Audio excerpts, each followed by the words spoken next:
All right, glad to have you join us again. It's the Business Breakfast on iBrand Television. Now let's get talking now. Our first interview segment on the program. A growing demand for qualified technologists exists due to how prevalent technology has become. According to a global report, between 2021 and 2031, it is anticipated that overall employment in computer and information technology occupations will increase by 15%, substantially faster than the average for all occupations. This increase is anticipated to result in a creation of around 682,800 jobs during the decade. However, there is new competition across industries for these abilities as a result of the demand for tech skills. To keep the sector prospering, the technology skills gap caused by this competition needs to be closed. With the exodus of Nigerian tech talent primarily driven by factors including limited local infrastructure, inadequate government support, and a lack of access to funding and resources, Nigeria's tech professionals have managed to achieve remarkable success, with several homegrown startups gaining international recognition and securing significant investment. To give us more insight into how to begin a successful business and career in the technology industry, I'm now being joined live virtually from Warri, Delta State by a techpreneur and a certified blockchain analyst, Dominic Rome. Dominic, good morning. It's a pleasure having you join me on the program.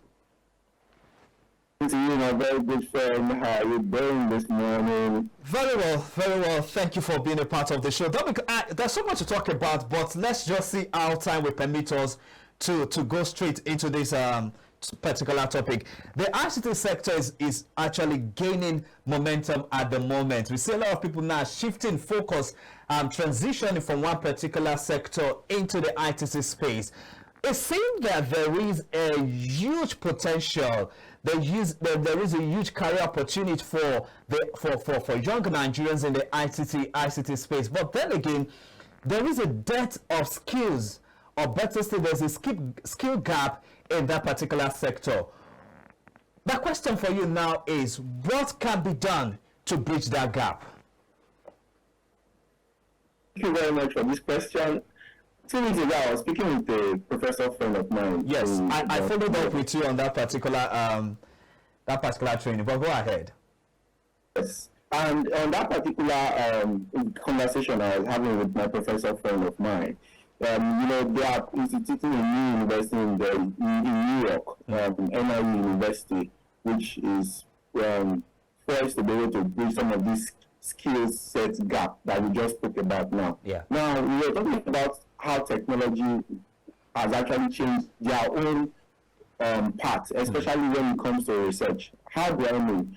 He was saying that artificial intelligence would quickly take away the jobs of everything. And then I said, Professor, pause for a moment. Let's think about this thing. When you went to school to be able to study, what you went to do was to gather data. When you went to the library, when you went to classes, when you went everywhere, you are gathering data that you can process those raw data into facts that you can innovate upon, that you used to be able to draw the thesis that made you to become the professor of today.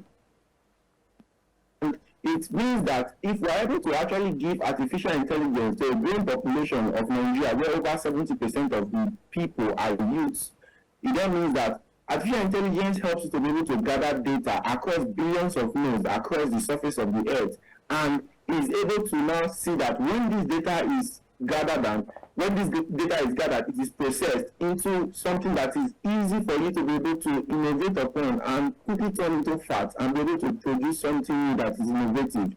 That can see that you can quickly bring new products into the market, possibly debug faster if you are a developer, and be able to quickly monetize that product. So we actually stand at the beginning, and the professor was like, wow. Because this is just the truth. Right now, we are trying to gather enough data that we can see that is actually going to point us into a limelight for the opportunities available with tech and business in this country. All right. Artificial intelligence. Yeah, go ahead. I'm with you. Go ahead. Which is technology of data can actually help us to be able to synergize that into one place. Because truly, I tell you something. In Nigeria here, we stand at the beginning of a new frontier, the frontier of the future, and we are determined to be pioneers of this new frontier. The tech sector is actually our key to a good future because it creates jobs, it boosts economic growth, and it also improves the lives of all Nigerians.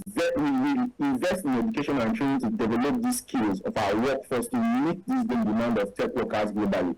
Because the truth is this, if we don't work to address this lack of access, especially with internet, just like as we are having this particular call now.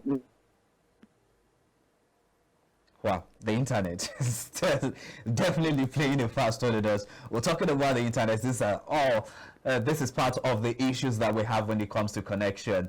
And romance in Bori. When it comes to connection, recently I was trying to order my Starlink into Nigeria, and the truth is Nigeria can actually become a beacon of hope for all in Africa.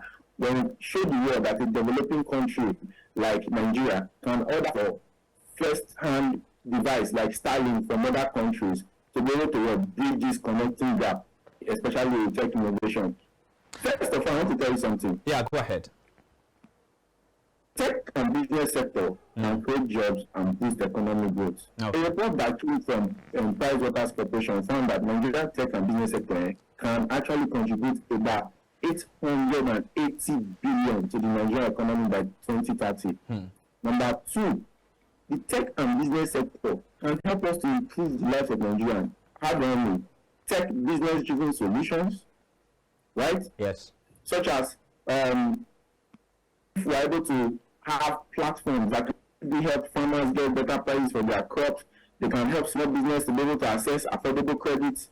We can also have another tech solution where tech and business sector can help Nigeria to connect to the rest of the world. As the internet is a global equalizer, just as we've made mention in this particular discussion, yes, it gives Nigerians the same opportunities as everybody in the rest of the world.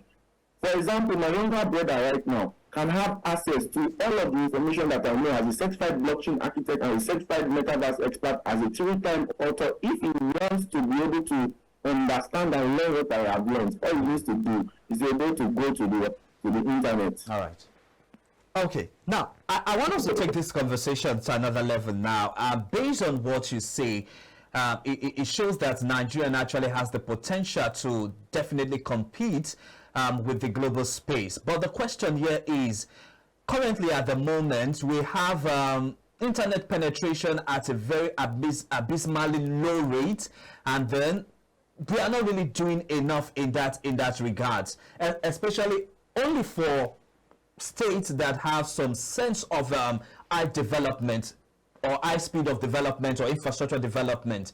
Now, with all of these challenges in front of us, do you think we have what it really takes to, so let me put the question this way, do you think we are prepared enough to be a major player in the global tech space?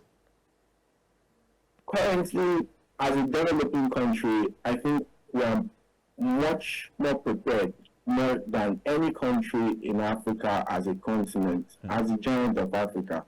We have opportunities like the e-commerce opportunity that has developed so much in the last 2 decades. We have opportunities like the fintech, because Nigeria has a large unbanked population, and truly, even with the epileptic network and all that, we've actually been able to see that we've developed innovative financial solutions. What of the manufacturing industry?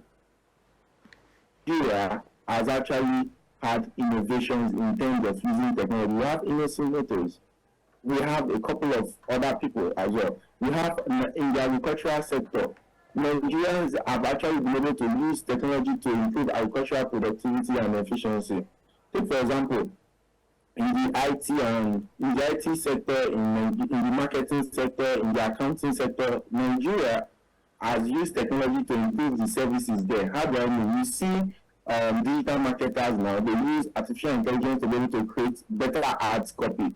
You see artificial intelligence being able to write codes faster, debug these codes, and be able to launch those codes fast into the market. So there's truly an opportunity that can be bridged in spite of all of the challenges that we have seen.